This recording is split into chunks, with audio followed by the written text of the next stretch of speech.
अस्सलाम वालेकुम guys, how are you? I hope आप सब ठीक होंगे। और आज हम क्रिमिनोलॉजी का एक और टॉपिक डिस्कस करेंगे and that is white collar crime. ये बहुत इंपॉर्टेंट टॉपिक है। करंट गवर्नमेंट और स्पेशली जो प्राइम मिनिस्टर ऑफ पाकिस्तान है वो इसको बहुत ज़्यादा फोकस कर रहे हैं। और वो basically prime minister of Pakistan जो हैं वो ये समझते हैं कि white collar crime is responsible for the economic crisis of Pakistan. तो इस वजह से भी ये बहुत ज़्यादा इम्पोर्टेंट हो जाता है और इसके ऊपर क्वेश्चन किसी भी वक्त आ सकता है। जिस तरह के मनी लॉन्ड्रिंग के ऊपर इस दफ़ा 2021 के अंदर क्वेश्चन उसने पूछ लिया था, इसी तरीके से किसी और पर्सपेक्टिव से पूछ सकता है। तो स्टार्ट द टॉपिक। इंट्रोडक्शन के अंदर क्या है कि financially motivated non violent crime है ये, ठीक है। वो क्या कह रहा है कि financially motivated non violent crime committed by business and government people. Basically जो वाइट कॉलर क्राइम है ये कोई वायलेंट किस्म का क्राइम नहीं है, किसी को बंदे को नहीं मारना होता, ना किसी के साथ झगड़ा करना होता है। तो ये नॉन वायलेंट क्राइम है। और मकसद क्या होता है, हर देखे ना, हर काम के पीछे कोई ना कोई मकसद होता है। तो इसके पीछे जो पर्पज़ है वो फाइनेंस मनी मतलब है एक्यूमुलेशन ऑफ वेल्थ होती है। फाइनेंशियली मोटिवेटेड लोग जो होते हैं उनके वो बेसिकली इस क्राइम को कमिट करते हैं। और वो कौन लोग होते हैं? वो बिज़नेस सेटिंग्स के अंदर होते हैं या गवर्नमेंट के लोग होते हैं, जैसे कि वज़ीर आला हो गया, मिनिस्टर्स हो गए, और इस तरीके के लोग जो हैं वो इस क्राइम को कमिट करते हैं। बेसिकली जो वाइट कॉलर क्राइम है ये एक जेनेरिक टर्म है जो रेफ़र करती है इलीगल एक्ट्स को, जो कि रिस्पेक्टेबल पर्सन या बिजनेस सेटिंग्स के अंदर जो लोग होते हैं वो अपनी ऑक्यूपेशनल रोल्स को यूज़ करते हुए इस क्राइम को कमिट करते हैं। तो इस तरीके से मतलब दो चीज़ें, एक ये कि नॉन वायलेंट क्राइम है, दूसरा मनी एक्यूमुलेशन ऑफ वेल्थ के लिए ये काम किया जाता है। और करते कौन लोग हैं? जो हाई क्लास से बिलोंग करते हैं, बिजनेस सेटिंग के अंदर होते हैं या गवर्नमेंट के लोग होते हैं। अच्छा, नंबर 2 जो चीज़ हमने देखनी है that is upper class criminality. Edwin Sutherland ने जो वाइट कॉलर क्राइम की टर्म है उसको कॉइन किया, उन्होंने बताई ये टर्म। और वो ये कहता है, Edwin Sutherland argued that respectable people from upper social classes committed this crime. कि आम बंदा ये काम नहीं करता, मतलब जो लोकल चोर होता है छोटा मोटा, वो क्या करेगा? किसी की गाड़ी चोरी करेगा, किसी की बाइक करेगा, या किसी के घर में डाका मारेगा। ये वो लोग होते हैं। और वो जो क्राइम होता है जो आम बंदा करता है वो हर किसी को पता होता है कि ये एक ऐसा क्राइम है जो कि अपर क्लास के लोग करते हैं, और ये जनरल पब्लिक को पता भी नहीं चलता कि they are involve in the criminal acts. इस तरीके का ये क्राइम होता है। अच्छा, उसके बाद number 3, characteristics and techniques of white collar crime क्या हैं।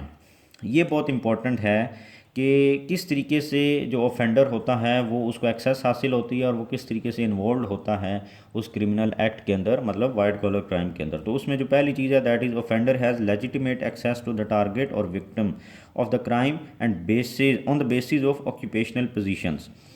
कि पहली कैरेक्टरिस्टिक्स क्या हो गई कि जो ऑफेंडर, जो काम करने वाला होता है, बेसिकली जो कमिट करता है, जो मुजरिम होता है, मुलजिम होता है, वो क्या करता है? उसको लेजिटिमेट एक्सेस हासिल होती है टारगेट तक या विक्टिम तक।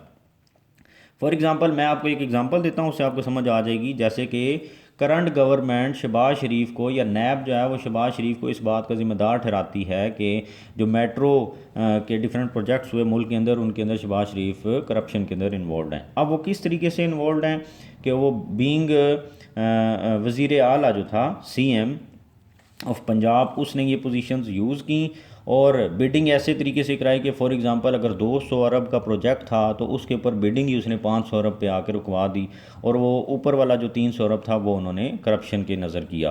बेसिकली ओरिजिनल अमाउंट जो 200 अरब थी वो प्रोजेक्ट के ऊपर लगी। अब क्या होता है, अब शहबाज शरीफ को अगर आप यहाँ इसके अंदर देखें तो वो उसको लेजिटिमेट एक्सेस है पब्लिक तक और विक्टिम तक। और वो कैसे हासिल है? क्योंकि वो सीएम है, उसकी जो ऑक्यूपेशनल पोजीशन है उसकी वजह से उसको एक्सेस हासिल है। Number 2, offender is specially separated from victim. अब जो ऑफेंडर होता है, जो काम कमिट करने वाला होता है, वो बेसिकली सेपरेट होता है विक्टिम से। उसका डायरेक्टली फिर उस तरीके से वो विक्टिम के साथ इन्वॉल्व भी नहीं होता, लेजिटिमेट एक्सेस भी हासिल है, और फिर वो सेपरेट भी होता है। Number 3, offenders actions have a superficial appearance of legality. अब वो जो काम कर रहा है ना बेसिकली ऑफेंडर, वो सब उसके एक लीगल दायरा इख्तियार में आ जाता है। कि फॉर एग्जांपल अगर बिडिंग करानी है तो वो शहबाज शरीफ ही कराएगा और कोई नहीं करा सकता। तो क्योंकि वो सीएम है, प्रोजेक्ट उसके अंडर हो रहे हैं, तो उसकी वो जो पोजीशन है वो लीगल है और वो उसकी अपीयरेंस ऑफ लीगैलिटी है उसके पास। ये कुछ करेक्टरिस्टिक्स हैं वाइट कॉलर क्राइम की कि लेजिटिमेट एक्सेस हासिल है, फिर वो विक्टिम से सेपरेट होता है, और फिर वो जो काम कर रहा होता है वो भी लीगल होता है लेकिन बैकग्राउंड में इलीगल हो जाता है। नंबर 4 पे types of white collar crime क्या हैं, ये भी इंपॉर्टेंट चीज़ है कि अगर आपसे वो 10 नंबर का types of white collar crime पूछ लेता है तो उसमें क्या होगा।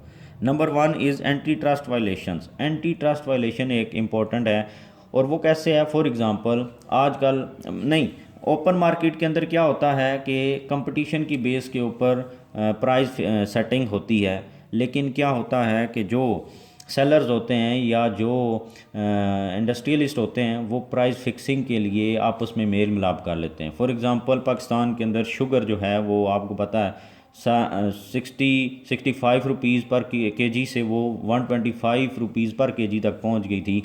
उसकी वजह क्या थी कि लोग क्या कहते हैं कि वो प्राइस फिक्सिंग की गई, उसके पीछे एंटी ट्रस्ट वायलेशन की गई कि जो जितने भी शुगर मालकान थे उन्होंने आपस में ट्रस्ट मेकिंग कर ली और उन्होंने एक चीज़ पर कंसेंसस बिल्ड कर लिया कि हम शुगर को महंगा करेंगे, जब कोई भी सस्ती नहीं बेचेगा तो ऑटोमेटिकली महंगी हो जाएगी। तो एंटी ट्रस्ट वायलेशन के अंदर दो चीज़ें होती हैं। नंबर 1 इज़ प्राइस फिक्सिंग, जो उन्होंने प्राइस फिक्सिंग की, और number 2 is division of area. तो उसमें क्या होता है, तुम इस एरिया में बेचो, मैं इस एरिया में बेचूंगा, लेकिन प्राइस हम फिक्स कर लेते हैं, इस प्राइस पे बेचेंगे। तो number 1 is antitrust violation, ये एक टाइप है वाइट कॉलर क्राइम की। नंबर 2 कंज्यूमर फ्रॉड, कि कंज्यूमर के साथ डायरेक्टली फ्रॉड किया जाता है, और उसके अंदर जो पहली चीज़ है miss labelled products and misleading advertisement. For example कैसे होता है कि एक चीज़ होती है, फॉर एग्जांपल सनसिल्क या पेंटीन शैम्पू है, ये टीवी के ऊपर आप इनके कमर्शियल देखते हैं, जो लड़कियां अपने बाल दिखा रही होती हैं, वो आप क्या समझते हैं कि वो यही शैम्पू यूज़ करके वो उनके बाल इतने अच्छे होते हैं। वो पार्लर्स में जाती हैं, उनकी मेंटेनेंस कराती हैं, डिफरेंट शैम्पूज़ यूज़ करती हैं, तो आप, लेकिन एडवर्टाइजमेंट किस चीज़ की हो रही है, और फिर जब आप खुद यूज़ करते हैं सनसिल्क या पेंटीन तो उसका वो रिज़ल्ट नहीं होता जो दिखाया जा रहा होता है। तो ये बेसिकली कंज्यूमर फ्रॉड है। कंज्यूमर फ्रॉड की जो दूसरी टाइप है रियल इस्टेट फ्रॉड है, कि फॉर एग्जांपल एक प्लॉट है, प्रॉपर्टी डीलर्स क्या करते हैं, एक ही प्लॉट 10 बंदों को बेच रहे होते हैं, ये फ्रॉड हो गया। मकान की वो प्राइस ले लेते हैं जो असल में होती नहीं है, और जो गाहक होता है उसको गलत प्राइस बता के बेच देते हैं। Number 3 free price scams. आपको अक्सर मैसेज आते हैं कि आपका क्या होता है कि जीतो पाकिस्तान से या बेनज़ीर इनकम सपोर्ट से आपके अकाउंट में इतने पैसे आ गए और आप इस नंबर पे कांटेक्ट करें तो मिल जाएंगे। ये एक फ्री प्राइस स्कैम है, ये भी इसी कंज्यूमर फ्रॉड के अंदर आता है जो कि वाइट कॉलर क्राइम है। फिर चैरिटी फ्रॉड है, लोग क्या करते हैं, और एनजीओज़ भी इसमें इन्वॉल्व होती हैं, चैरिटी कलेक्ट करते हैं कि हम गरीब लोगों को पैसे खर्च करते हैं उनके ऊपर और उनको मदद करते हैं, जबकि वो पैसे इकट्ठे करके उनको नहीं देते, खुद खा जाते हैं। ये भी एक फ्रॉड है। फिर उसके बाद जो पांचवी चीज़ है, मतलब types of white collar crime के बाद उसके बाद जो अगली चीज़ हम पढ़ने जा रहे हैं, that is reasons of increase in white collar crime. अब ये चीज़ भी बहुत इंपॉर्टेंट है ना कि इस बात को भी तो समझें कि वाइट कॉलर क्राइम अगर बढ़ रहा है तो उसकी वजूहात क्या हैं। Why Pakistan is facing white collar crime and why Pakistan is in facing economic crisis due to white collar crime. तो उसकी वजूहात क्या हैं। Number 1 is economic globalisation. Economic globalisation है, free trade, free movement of people, goods and money है। Internationally PayPal और Amazon के ज़रिए पैसा ट्रांसफ़र हो रहा है। लोकली जो है वो इजी पैसा, यू पैसा, जैज़ कैश, और ये, और फिर बैंक्स जो हैं वो डायरेक्टली इन्वॉल्व होते हैं मनी ट्रांसफ़र के अंदर। तो कहता है इन चीज़ों से मनी लॉन्ड्रिंग आसानी से हो जाती है, पैसा इधर से उधर ट्रांसफ़र आसानी से हो जाता है, जिसकी वजह से वाइट कॉलर क्राइम बढ़ रहा है। नंबर 2 राइज इन, और उसमें क्या होता है, मनी लॉन्ड्रिंग होती है। Number 2 rise in internet utility. Internet हर जगह पे इन्वॉल्व है, आपके बैंक्स, आपका इजी पैसा, आपका यू पैसा, आपका पेपाल, आपका अमेज़ोन, हर चीज़ इंटरनेट से कनेक्टेड है। लोग हैक कर लेते हैं और इसके अलावा ईजीली एक मुल्क से बैठ के दूसरे मुल्क में ट्रांसफ़र कर लेते हैं पैसा, और फिर ट्रेड के ज़रिए कर लिया जाता है। फॉर एग्ज़ाम्पल पाकिस्तान में अमेरिका से मंगाई कोई चीज़ $1 अरब की, पेमेंट कर दी $5 अरब की, ईजीली पैसा यहाँ से वहाँ लीगली ट्रांसफ़र कर लिया। ये चीज़ें हैं। Number 3 rise in white collar jobs. Internet और इकोनॉमिक ग्लोबलाइजेशन की वजह से वाइट कॉलर जॉब्स के अंदर बहुत ज़्यादा इंक्रीज़ है, जिसकी वजह से ये बढ़ रहा है। अच्छा, ये चीज़ें हो गई। इसके अलावा मल्टीपल रीजंस हो सकती हैं वाइट कॉलर क्राइम की इंक्रीज़ के अंदर। नंबर 6 पे है जो नेक्स्ट चीज़ है that is criminal justice response to white collar crime. ये बहुत इंपॉर्टेंट है कि वाइट कॉलर क्राइम को कैसे फिर रिस्पांस करता है कौन, criminal justice system. Number 1 assigning responsibility. आप देखें कि असाइनिंग रिस्पॉन्सिबिलिटी ही बहुत बड़ा मुश्किल काम है। नैब हमारा एलिगेशन लगाता है हमारे पॉलिटिशियंस के ऊपर, लेकिन प्रूव नहीं कर पाता। उसकी वजह क्या होती है कि सिर्फ एक बंदा इन्वॉल्व नहीं होता वाइट कॉलर क्राइम के अंदर, मोर देन 1 2 3 और multiple people are involve in इसके अंदर वाइट कॉलर क्राइम के अंदर। तो किसी ऑर्गेनाइजेशन के अंदर हुआ तो एक बंदा नहीं होगा, ग्रुप्स इन्वॉल्व होते हैं वाइट कॉलर क्राइम के अंदर, जिसकी वजह से किसी एक को रिस्पॉन्सिबल ठहराना बहुत मुश्किल काम होता है। यही वजह है कि नैब जो है वो सालों लगा देती है एक एक केस को हल करने में। इवन के आप देखें कि शहबाज शरीफ और बाकी लोग जो हैं इनको 9 महीने साल साल जेल में रखने के बावजूद वो बाहर घूम रहे हैं, क्योंकि नैब कोई सबूत ही नहीं दे सका, उसको रिस्पॉन्सिबल ही नहीं ठहरा सका। और फिर सिक्योरिंग कन्विक्शंस, कन्विक्ट कराना इसीलिए फिर मुश्किल हो जाता है क्योंकि आप किसी को रिस्पॉन्सिबल नहीं ठहरा सकते। कन्विक्ट उसी वक्त होगा जब प्रूफ मिलेगा, जब प्रूफ नहीं मिलेगा तो कन्विक्ट कैसे होगा। और फिर ये चीज़ है कि अदालतों में शक की बेस के ऊपर तो आपको पता है किसी को भी जज ये तो नहीं कहता कि मुझे शक है कि तुम क्योंकि सीएम थे तो इस वजह से तुम ही रिस्पॉन्सिबल हो। वो कहता है प्रूफ, वकील प्रूफ दे तो मैं इसको कन्विक्ट करूँ। तो जब प्रूफ नहीं है तो फिर उसको कन्विक्ट नहीं कराया जा सकता। यही वजह है कि फिर ये चीज़ें expensive and time consuming investigations बन जाती हैं।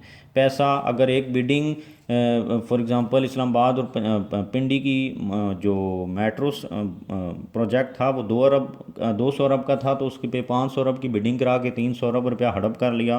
तो कोई कैसे प्रूव करेगा कि ये इसने हड़प किया है? वो तो कहेगा इंटरनेशनली जो एक तरीका फॉलो किया जाता है, बिडिंग कराई जाती है ओपन मार्केट के अंदर, मैंने कराई, जो कंस्ट्रक्टर्स थे वो आए, उन्होंने बिडिंग की और मैंने उनको प्रोजेक्ट दे दिया, सबसे कम वाले ने जो की मैंने उसको दे दिया। अब कैसे प्रूव करे कोई?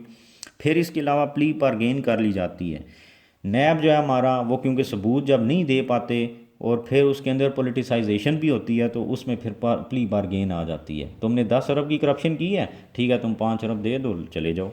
तो ये चीज़ें हैं हमारे क्रिमिनल जस्टिस सिस्टम के अंदर। फिर रिकमेंडेशंस होती हैं। मैं इसमें रिकमेंडेशंस क्या दे रहा हूँ कि आप इसको कंक्लूजन के अंदर भी लिख सकते हैं। उसमें नंबर 1 पे है डीपोलिटिसाइजेशन। नैब हमारा पोलिटिसाइज है, इसको डीपोलिटिसाइज कर दें। इंस्टीट्यूशनल कोऑर्डिनेशन कर दें, एफआईए को, नैब को, इसके अलावा नादरा को, जिन जिनके पास डाटा बेसिस हैं उनको आप इकट्ठा कर लें ताकि ईज़िली आप उनका रिकॉर्ड निकलवा के उनको कन्विक्ट करा सकें।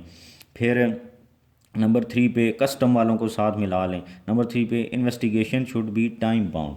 अब ऐसा नहीं है कि नैब ने किसी के ऊपर इल्ज़ाम लगाया फिर उसको रिमांड में ले लिया और फिर वो कहे जी मुझे और रिमांड चाहिए, मुझे और चाहिए और चाहिए। उसके लिए कोई टाइम होना चाहिए कि तुमने अदालत उसको टाइम दे कि तुम्हारे पास 6 महीने 8 महीने इसके अंदर तुमने मुझे प्रूव करके देना है कि whether this person is criminal और इनोसेंट। उसके बाद लेजिस्लेटिव अमेंडमेंट्स की जाएं जो कि इन्वॉल्व हों। लेजिस्लेटिव अमेंडमेंट्स ऐसी हों जो कि लोगों को क्या करें, कन्विक्ट कराने में आसानी पैदा करें। तो ये था हमारा white collar crime. I hope आपको समझ आ गया होगा और ये बहुत इजी टॉपिक है। अगर आप इसको आसानी से समझने की कोशिश करेंगे, मल्टीपल टाइम्स वीडियो को देखें तो इंशाल्लाह ज़रूर समझ आ जाएगी, मल्टीपल एंगल से समझें। आई होप आपको समझ आ गई होगी और मेरा चैनल जो है वो काइंडली सब्सक्राइब कर दें। Thank you.